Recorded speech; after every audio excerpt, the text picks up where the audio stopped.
नमस्कार विद्यार्थी मित्रांनो, MPSC फोरम या आपल्या एज्युकेशनल चॅनलवर तुमच्या सर्वांचं स्वागत आहे।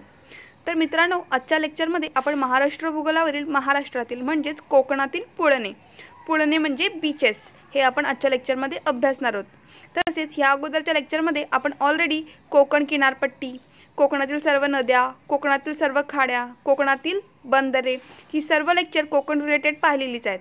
ठीक आहे, तसेच या झालेल्या सर्व लेक्चर्सची लिंक मी डिस्क्रिप्शन बॉक्समध्ये दिलेली आहे। जर तुम्ही अजूनही ते लेक्चर्स पाहिले नसतील तर नक्की जाऊन पहा। तर चला आपण आजच्या लेक्चरला स्टार्ट करूया। तर टॉपिक आहे मित्रांनो कोकणातील पुळणे। तर एक्झॅक्टली पुळणे म्हणजे काय, तर आपण साध्या भाषेत म्हणालो तर त्याला आपण म्हणतो बीचेस। त्याची व्याख्या काय सांगता येईल, तर समुद्र किनाऱ्यावर सागरी लाटांच्या संचयन कार्यामुळे उथळ किनाऱ्यावर तयार होणाऱ्या वाळूच्या पट्ट्यांना काय म्हणतो, तर आपण पुळण असे म्हणतो। पुन्हा एकदा सांगते, समुद्र किनाऱ्याजवळ सागरी लाटा ज्या येतात त्यांच्या संचयन कार्यामुळे उथळ किनाऱ्यावर तयार होणाऱ्या वाळूच्या पट्ट्यांना आपण काय म्हणतो, पुळण असे म्हणतो, म्हणजेच बीचेस। तर साधारण सर्वांनाच माहिती असतील बीचेस कोणकोणते आहेत, तर आपण त्याला काय म्हणतो, त्याचं दुसरं नाव आहे ते म्हणजे पुळण। आता तुम्हाला व्यवस्थित कळालं। तर आता आपण जिल्हे पाहणार आहोत आणि त्या जिल्ह्यामध्ये कोणकोणती पुळणे म्हणजेच बीचेस आहेत ते आपण पाहणार आहोत। तर कोकणाच्या सर्वात उत्तरेला कोणता जिल्हा आहे, तो म्हणजे पालघर। आणि पालघर जिल्ह्यामध्ये कोणते बीचेस आहेत म्हणजे पुळणे आहेत, तर बोर्डी, डहाणू, सातपाटी आणि अर्नाळा। बोर्डी, डहाणू, सातपाटी आणि अर्नाळा ही पुळणे कोणत्या जिल्ह्यामध्ये आहेत मित्रांनो, तर ती आहेत पालघर जिल्ह्यामध्ये। त्यानंतर ठाणे जिल्ह्यामध्ये ठाणे बीच। त्यानंतर मुंबई शहर आणि मुंबई उपनगरमध्ये तुम्हाला 5 लक्षात ठेवायचे आहेत, दादर बीच, गिरगाव, मनोरी, मढ आणि Juhu beach, Dadar beach, Girgaon beach सर्वांनाच माहिती असेल। त्याचबरोबर मनोरी आणि मढ हे सुद्धा लक्षात ठेवा। त्यानंतर आपल्या रायगड जिल्ह्यामध्ये अलिबाग, मुरुड जंजिरा, श्रीवर्धन आणि हरिहरेश्वर। अलिबाग, मुरुड जंजिरा, श्रीवर्धन आणि हरिहरेश्वर हे कुठे आहेत, तर रायगडमध्ये आहेत। त्यानंतर रत्नागिरीमध्ये गणपतीपुळे हे सुद्धा सर्वांनाच माहिती असेल। गणपतीपुळे, हरणे, गुहागर, जयगड आणि भाट्टे ही रत्नागिरीमधली पुळणे आहेत। गणपतीपुळे, हरणे, गुहागर, जयगड आणि भाट्टे।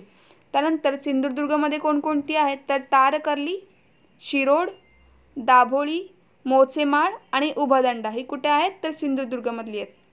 ठीक आहे, पुन्हा एकदा फक्त आपण एक रिव्हिजन घेऊया छोटीशी, त्यानंतर आपण डायरेक्टली सर्व मॅपमध्ये पाहणार आहोत।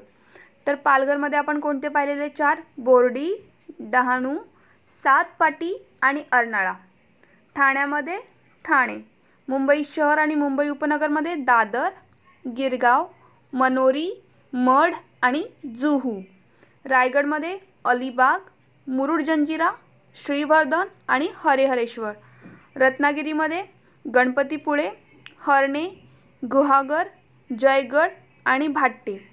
त्यानंतर सिंधुदुर्गमध्ये तारकर्ली, शिरोड, दाभोळ, मोचेमाळ आणि उभदंडा ही महत्त्वाची अशी पुळणे आपण पाहिलेली आहेत। आता आपण ही सर्व मॅपमध्ये एकदा पाहूया। तर आज आपण हीच पुळणे पाहणार आहोत मॅपमध्ये, कोकणातील पुळणे। ठीक आहे, म्हणजे कोणत्या जिल्ह्यामध्ये कोणकोणती पुळणे आहेत आपण आता डिटेल पाहिलेली आहे। तर ही सर्व आपण एकदा मॅपमध्ये रिवाइज करूया। आपण झूम करून पाहूया। तर हा आपला कोकण आहे। कोकणामध्ये कोणकोणत्या जिल्ह्यांचा समावेश होतो, 7 जिल्हे, पालघर, ठाणे, मुंबई शहर, मुंबई उपनगर, रायगड, रत्नागिरी आणि सिंधुदुर्ग या 7 जिल्ह्यांचा समावेश आपल्या कोकणामध्ये होतो। सर्वात उत्तरेला कोणता जिल्हा आहे, तर तो आहे पालघर।